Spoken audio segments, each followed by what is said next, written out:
hollering and swigging beers as the cars were rolling down University Avenue. That's wild even by Lubbock standards. Tonight's visit by Oklahoma State been declared by Mike Leach the biggest game in the history of this season. Handling prosperity is kind of uncharted territory for the Red Raiders, but then again, their hometown is kind of uncharted territory for most of America. Leach calls it the Australian outback of college football. It first made news in '51, these mysterious UFO sightings, and the town remains a mystery for a lot of people. Chris Conley reports. Going once. The fans have stormed the field. Going twice. And they're going to storm the field again. Gone. No more penalties for this crowd. They can storm the field. Some college teams' fans don't get to storm the field 3 times in a decade. But against Texas, Texas Tech supporters did it 3 times in 2 ticks of the game clock to celebrate their victory over the #1 ranked Longhorns. Students have started camping out for days at a time, just for the chance to watch the Red Raiders play in Lubbock. The sudden creation of Raiderville even leaves unflappable coach Mike Leach a little amazed. Just kind of this whole student go to college Woodstock thing going on, probably more wholesome than Woodstock with less rock and roll. Me, I'm just Ryan Hyatt. Glad to be with you here in the beautiful Southwest, Lubbock, Texas, USA. There's no doubt in my mind that Texas Tech will beat them. Not only do they belong on the same field with whomever they're up against, but they're about to dominate and slap you in the face.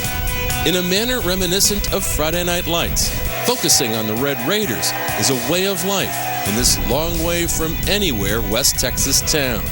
We were actually here at work during the Texas game, and we were all upstairs glued to the TV, and when it was finally over, we went crazy. We were dancing around like a bunch of kids up there. Here in Lubbock, it's the brutal tornado of 1970 that remains the most vivid memory for many residents. The surrounding fields yield cotton, or oil, or prairie dogs. And the rest of the major college sports universe not only seems far away, it really is far away, because Texas Tech is more than 300 miles away from the nearest bowl-eligible school. There's an old saying that it's in the best hunting and fishing country in the world, 600 miles in either direction. I think it's about the perfect size. We have about 200,000 people. If there's no traffic, you get in your car and you drive where you want to go. Like out of town, rock legend Buddy Holly grew up in Lubbock, but left to become famous. Before she became the lead singer of the Dixie Chicks, Natalie Maines was raised in Lubbock and waitressed at this Italian restaurant. Of course, she left too, which is why a local performer sells this t-shirt. But look who's come here. Grid greats like Zach Thomas. And hoop stars like Cheryl Swoops, who led the Lady Raiders to a national title. Texas Tech, congratulations, the new NCAA champions. Bob Knight arrived in March of 2001 to coach for 6+ years before his son Pat took over. Now this team can add to Lubbock's legacy, shining a new spotlight on this out-of-the-way place, as the Red Raiders may be headed for a BCS championship game, provided, of course, that they don't lose. We ain't lost any. What do you mean, lose? We're not going to lose any. It's going to be a perfect year. All right, Gary. The old Gary Curry in the barbershop. We got a Red Raider fan all the way over here in Baton Rouge. There you go. Wow. There you go. People are starting to take notice and like wildfire. You got a lot of other contenders like to see him go down here. This is a battle, by the way, tonight in a tax bracket a little bit above those folks in the barbershop. T. Boone Pickens has given at least $400 million to his alma mater. Fellow billionaire Donald Trump hasn't given it to Texas Tech as far as we know, but he has contributed his philosophy on success and revenge to Mike Leach. It first drew Leach to Trump. He actually, when he was in New York, cold called Trump Tower. Left a message. Eventually, they connected.